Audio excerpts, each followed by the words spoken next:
Welcome to your number one source for technological innovations, ideas, and strategies for your business. Multiply your business's equations and put the odds in your favor. Now, live from Club ITHQ with your hosts, Ben and Sam. This is Tech Factor.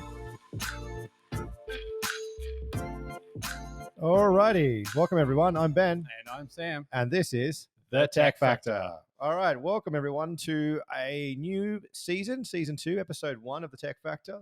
Tech Factor is a podcast all about driving business productivity, innovation, utilizing technology. Our topic today is Optus, which is been massively on the news. People want to know a lot about it, what's going on and what's happening. There's a lot to digest, so we're going to go through and break it down. Optus is the classic three-letter word branding, yes, but today it's all about their 4-letter words. So let's explain to everyone what happened. So we can get a bit of a breakdown of what actually has happened, and then we're going to go through what that impact of that is, so what it means to you as an individual, as an organization. Then we're going to get a little bit about the aftermath of that as well. So let's get started, Sam. So what do you got for me? Yeah, so I'm sure nearly everybody by now knows a little bit about what's going on, but basically Optus notified the public of a cyber attack on its systems on Wednesday, the 21st of September. We don't know exactly how long it was before Optus identified these issues, but it is what it is at the moment. So at this stage, hackers access the data of up to 9.8 million people.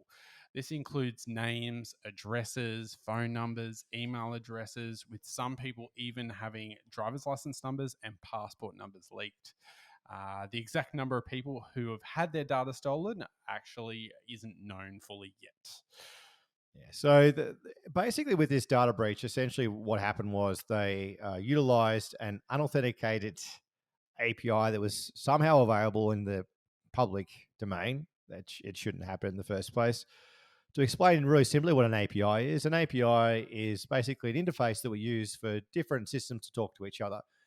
APIs these days are so common for a myriad of reasons. The essentially Web 2.0 meant that applications became cloud hosted, which everyone loves, and go, well, have everything in the cloud and it's all going to be great, it's all going to be fantastic. But the downside of that is that obviously all these applications need to communicate with each other, and they need to communicate with each other also via the World Wide Web, via the cloud. So they need to communicate in an open environment. Now, traditionally with an API, what is supposed to happen is you have API tokens, you have a security token of some description. You may have additional secure API security keys, and you've also got granular levels, permissions, and things like that. You've also got token expiries and all kinds of bits and pieces. Apparently, this had none of that. So this was an unauthenticated API that allowed the hacker to essentially, and we suspect it could have been them individually, it could have been a bot or whatever. They basically found the endpoint, and they were able to go through and do a whole bunch of queries to grab information that Optus held in its database of 9.8 million people. So pretty damn ridiculous. And 9.8 is a significant number in a country like Australia. That's what, 40% of our population? It is the largest data breach in Australian history. Which is just insane. So far. Yeah. Hopefully this is the thing, right?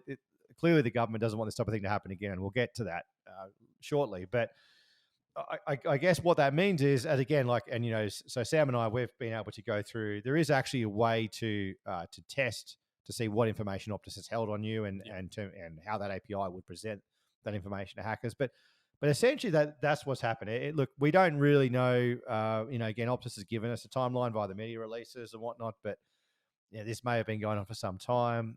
It may have this API, the server may have been exposed for some time. Certainly the individual hacker that has accessed it, or the individual hackers, we don't know.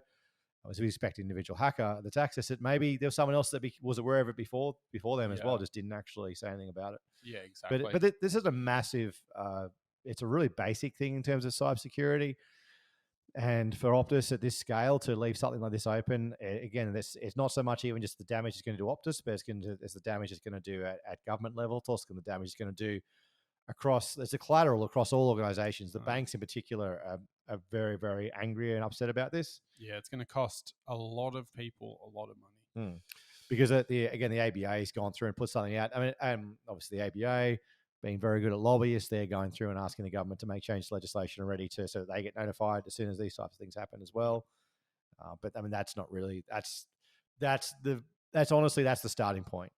So essentially, that's what's happened. So what does it mean to an individual? How about we talk about what we've seen personally for ourselves and had a look at it, and then basically explain that a little Yeah, bit. so there's some tools online that the Whirlpool has released a bit of a wiki to give a bit of It's a background. fantastic resource, and we'll put that down in our blog and in our information as well. We'll share that. So the Whirlpool is a pretty tech-related news and media outlet as well as a forum.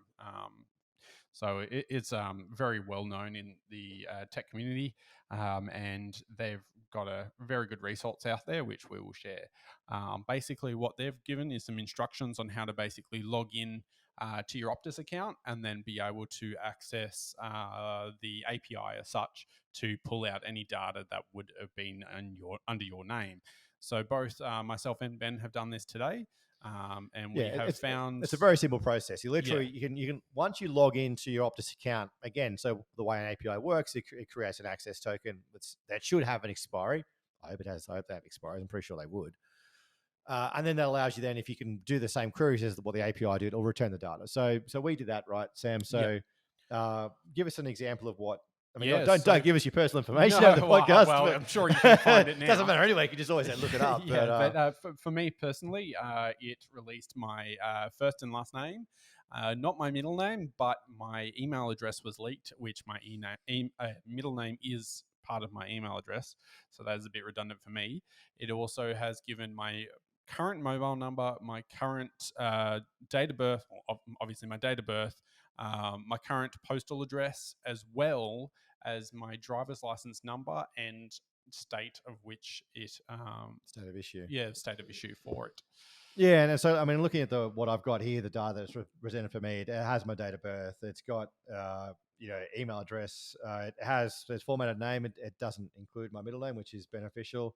Again, due to Optus's incompetence and my request numerous times for them to update my address, they never did that, and I've actually got incorrect information there, which is fantastic. So some of the information they've gone through and provide there is inaccurate. The driver's license looks accurate.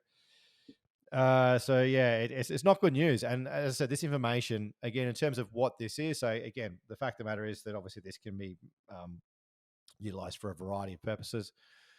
You can effectively, if you've got this information, you can reset almost anything. And you can also, again, so I think most likely what we're going to see for individuals, as I mentioned earlier, it's going to be, phone calls, SMSs. Hey, this is John from the bank, from NAB. Your date of birth is blah, blah, blah, correct? Yep. Oh yeah, just calling about your account. Can you give us this information and whatever? So I think that's going to be the most likely attack vectors that we're going to see in terms of the typical types of scams once this information gets out there onto the dark web, if it's not already out there. And in terms of the other stuff, it's going to be lateral movement. So from a cybersecurity point of view, what that means is if they get access to one account, they use that to get access to another account, and so on and so forth. The holy grail being your email account. I would strongly recommend if you're if the Optus account, if the email account you're using that's registered with Optus isn't actually highly utilized, it might be worth actually just changing your email account. Because that would be a big benefit in that regard. If someone gets access to your email, they ultimately get access to everything. And I think you mentioned it earlier, Sam, restoring access to an email account can be a matter of, what's your phone number, what's your date of birth and stuff. Often, especially with Gmail accounts, which, probably the majority of the general population uses, is it's going to be like confirm your recovery mobile number or recovery email address, which is likely something that's part of this information leak. And unfortunately, this information isn't hard to disseminate, because I personally have been just searching the internet and have found when it was originally found and was posted on some forums, they posted some samples of 100 records, and it's easy to see. At least in this sample that I was looking at, I could tell people's names, their address, their phone numbers, driver's license numbers, and that's with 5 minutes of Googling. Yeah. So it really is a little bit scary for the personal, just for your personal security and what could potentially come from it.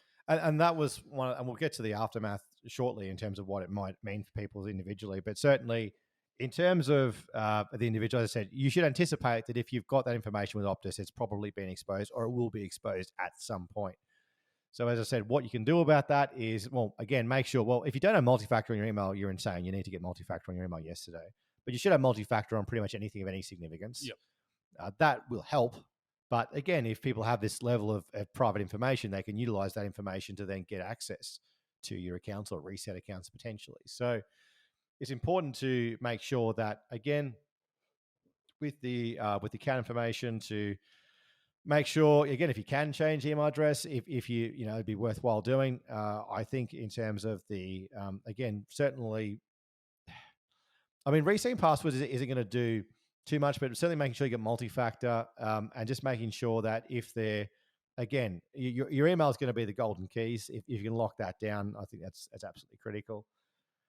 And just be vigilant. I mean, anticipate and expect that you'll get scam calls. You'll probably get scam text messages. You may get scam emails they'll be very effective, and you're going to get them at an unprecedented level that you wouldn't have received them before. And I think that's really important. Yeah, To point out. definitely. And the ACCC, so the Australian Consumer and Competition Commission, have said that Optus customers should suspect they are victims of fraud and should request a ban on their credit records, and be highly skeptical. Skeptical of unexpected calls from people claiming to represent banks or any kind of government agencies or any business, really. If you haven't asked to be called, then probably expect it to be fake. Yeah, I think that's, look, it's frustrating as it is. I think you're going to have to assume that whatever you're receiving is likely going to be fake. I mean, unless you're expecting, unless you can validate and verify it, you should always go through and double check. Even if it's a matter of just saying, okay, the bank's called me, that's fine. I'm going to hang up. I'm going to actually call the bank directly and make that inquiry and see whether that is actually a legitimate inquiry or not. I don't think it's going to hurt to be safe. Absolutely. You see, it's just a matter of you have to be you're super precautious and be ready for it, anticipate it. Excuse me. So I think in terms of, again, so that pretty much sums up, again, what it means to the individual and how it's going to affect them. Let's talk a little bit about the aftermath.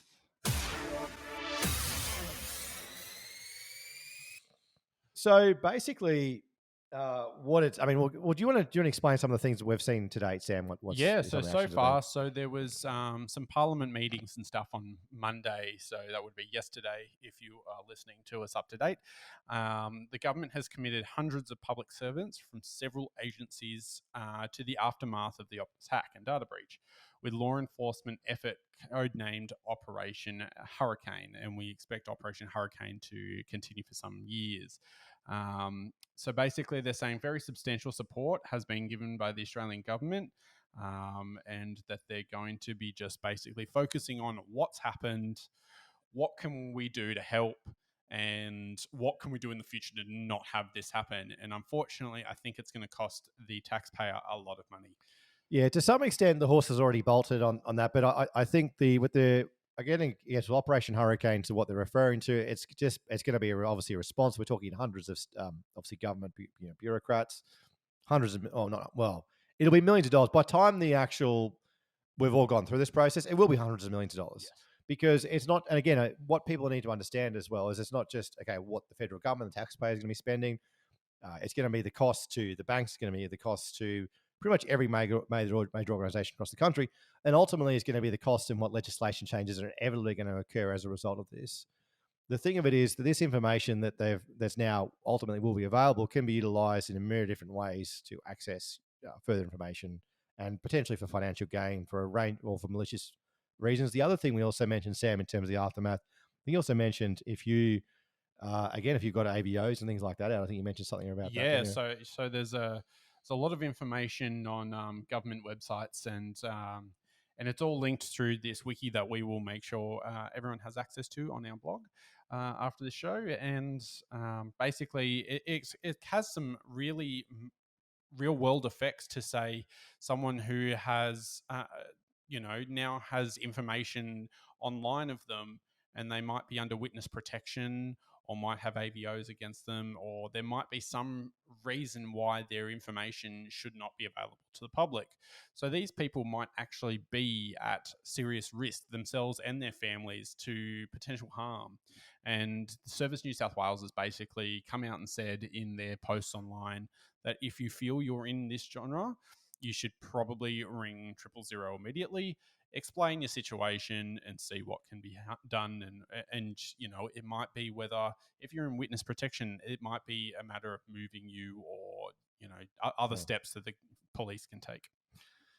Yeah, as I said, that the collateral on this is massive, and it should not be underestimated. And we will anticipate. Look, so there have already been hints of some minor changes within the existing framework for basically cybersecurity legislation, but I anticipate it'll be quite significant. We are seeing again, like we're starting to see compulsory standards, in other parts of the world. I think this is going to be a big wake up call for the country. Yep. Essential aid is highly recommended.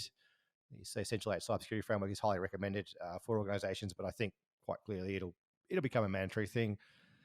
As I said, it's all about that lateral movement. This information that's now available will be utilised across all systems. It won't just be utilised in Optus. It won't just be utilised with the banks. It'll be tested everywhere. Everyone knows this information now, and they're going to try that on whatever systems that can be used for malicious or financial advantage. Yeah. And you shouldn't, so the aftermath of this, again, it's look, it's funny because Optus have said, they're not prepared to pay any compensation or anything just yet. It's quite clear. They've been very, very forthright about they're not going to pay any kind of fraud protection or any payouts at this stage to any customers. Honestly, Optus, probably other than official statements, really haven't given much information. They've basically said customers will receive emails, and a lot of customers have received emails, but they are very vague. Mine in particular just says that my information may have been accessed. Yeah. Like it gives you no information. It sends you a few links to a few government resources. But even then, I'm not 100% sure what I should do at the moment. Yeah. And I think a lot of people are in the same boat. And that's the thing, ultimately. I think, we're seeing a bit of a PR and a bit of a legal campaign with Optus. There's a lot of media management that's going on.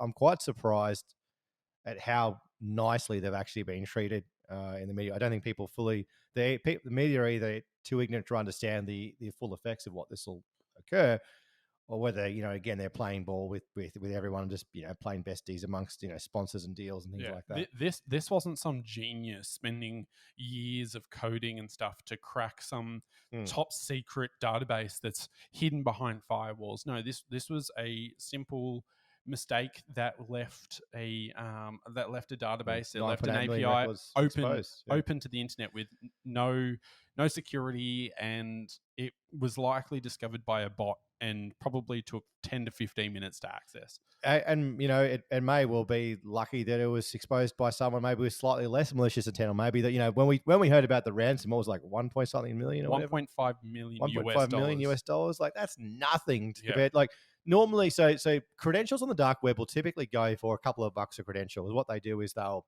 you buy basically a database of 1,000 credentials or something, and they try on different websites and stuff like that.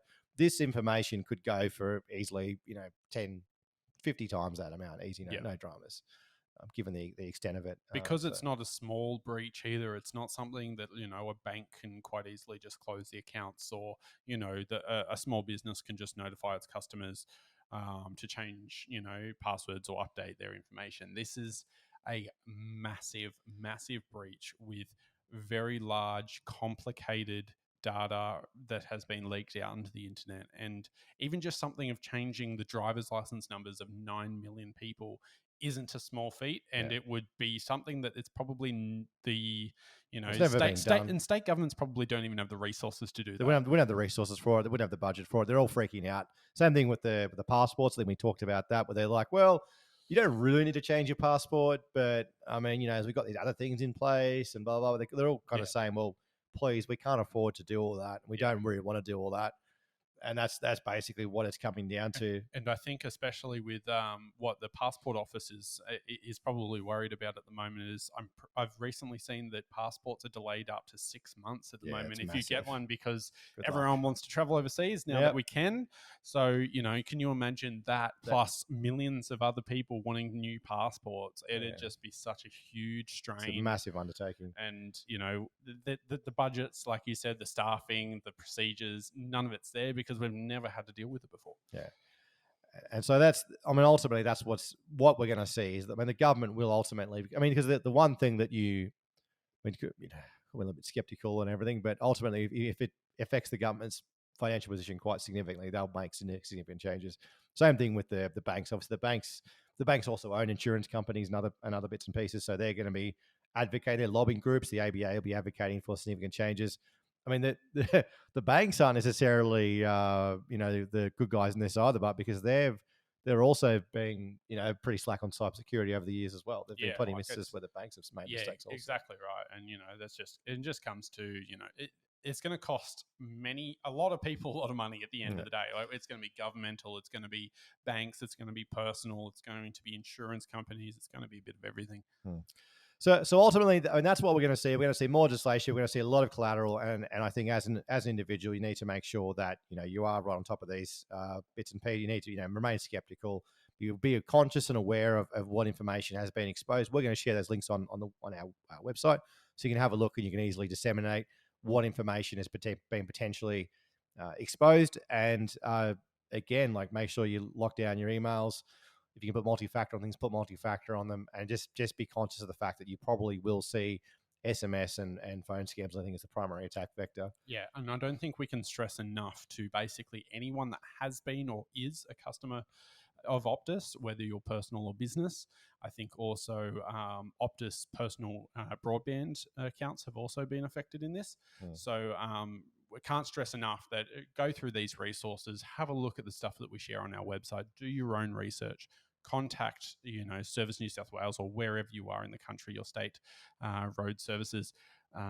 Find what information may have been leaked, keep an eye out on the media, and just be vigilant.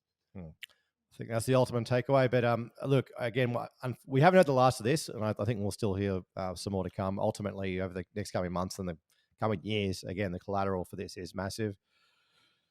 So with that, that's Optus. That's what it was all about. So that's what the breach is a massive breach. It's how it's affected you, and this is what the ultimately aftermath will be. Unfortunately, we'll be talking more and more about this over the coming months, and we're probably going to see more data breaches and more cybersecurity incidents as a result of people having access to this information. So this is just the beginning.